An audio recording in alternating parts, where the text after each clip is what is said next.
Welcome back. We're starting chapter 5.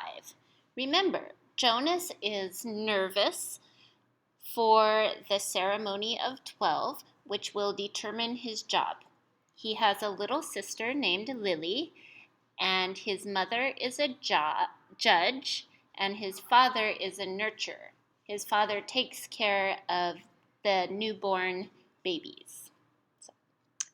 Usually, at the morning ritual, when the family members told their dreams, Jonas didn't contribute much. He rarely dreamed.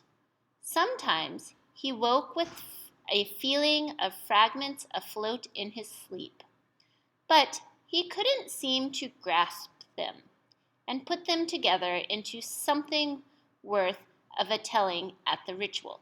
So remember that in our notes, we're looking at traditions and rituals, and here we see the word ritual, which shows us this telling of dreams is something we will want to record. But this morning was different. He had dreamed very vividly the night before. His mind wandered while Lily, as usual, recounted a lengthy dream. This one, a frightening one, in which she had, against the rules, been riding her mother's bicycle and been caught by the security guards. They all listened carefully and discussed with Lily the warning that the dream had given. So we're also recording rules. So you may want to record this rule about riding bikes and that people have nightmares or bad dreams about breaking rules. Thank you for your dream, Lily, Jonas said the standard phrase automatically and tried to pay better attention while his mother told of a dream fragment, a disquieting scene where she had been chastised for a rule infraction she didn't understand. Together, they agreed that it probably resulted from her feelings when she had reluctantly dealt punishment to the citizen who had broken the major rules. Excuse me. Excuse me again. A second time. So here's another example of people having bad dreams about breaking rules. This shows how serious it is. Father said that he had had no dreams. Gabe, Father asked, looking down at the basket where the new child lay gurgling after his feeding, ready to be taken back to the nurturing center for the day. They all laughed. Dream telling began with threes. If new children dreamed, no one knew. Jonas, Mother asked. They always asked, though they knew how rarely Jonas had a dream to tell. I did dream last night, Jonas told them. He shifted in his chair, frowning. Good, Father said. Tell us. The details aren't clear, really, Jonas explained, trying to recreate the odd dream in his mind. I think I was in the bathing room at the house of the old. That's where you were yesterday, Father pointed out. Jonas nodded, but it wasn't really the same. There was a tub in the dream, but only one, and the real bathing room has rows and rows of them. But the room in the dream was warm and damp, and I had taken off my tunic, but hadn't put on the smock, so my chest was bare. I was perspiring because it was so warm, and Fiona was there, the way she was yesterday.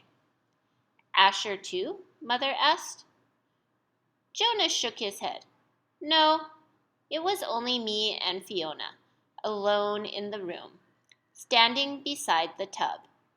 She was laughing, but I wasn't. I was almost a little angry at her in the dream because she wasn't taking me seriously. Seriously about what? Lily asked. Jonas looked at his plate. For some reason that he didn't understand, he felt slightly embarrassed. I think I was trying to convince her that she should get into the tub of water. He paused. He knew he had to tell it all, that it was not only all right, but necessary to tell all of a dream. So he forced himself to relate the part that made him uneasy. I wanted her to take off her clothes and get into the tub, he explained quickly. I wanted to bathe her. I had the sponge in my hand, but she wouldn't. She kept laughing and saying no. He looked up at his parents. That's all, he said. Can you describe the strongest feeling in your dream, son? Father asked. Jonas thought about it. The details were murky and vague, but the feelings were clear and flooded him again now as he thought. The wanting, he said. I knew what she wouldn't. And I think I knew that she shouldn't. But I wanted it so terribly, I could feel the wanting all through me. Thank you for your dream, Jonas, Mother said after a moment. She glanced at Father. Lily, Father said, it's time to leave for school. Would you walk beside me this morning and keep an eye on the new child's basket? We want to be certain he doesn't wiggle himself loose. Jonas began to rise to collect his school books. He thought it surprising that they hadn't talked about his dream at length before the thank you. Perhaps they found it as confusing as he had. Wait, Jonas, Mother said gently.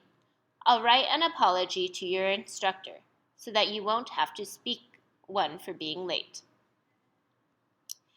He sank back down into his chair, puzzled. So this word puzzled shows that it's rare for someone to write a late notice. He waved to Father and Lily as they left the dwelling, carrying Gabe in his basket. He watched while Mother tidied the remains of the morning meal and placed the tray by the front door for the collection crew. Finally. So remember earlier we talked about food delivery? When people are done with the delivery, people come to pick up the leftovers and dishes. Finally, she sat down beside him at the table. Jonas, she said with a smile, the feelings you described as the wanting, it was your first stirrings. Father and I have expecting it to happen to you. It happens to everyone. It happened to Father when he was your age, and it happened to me. It will happen someday to Lily. And very often, Mother added, it begins with a dream. Stirrings. He had heard the word before. He remembered that there was a reference to the stirrings in the Book of Rules, though he didn't remember what it said. And now and then, the speaker mentioned it. Attention!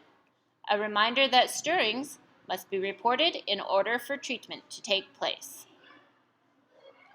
So remember when there was the announcement about the airplane?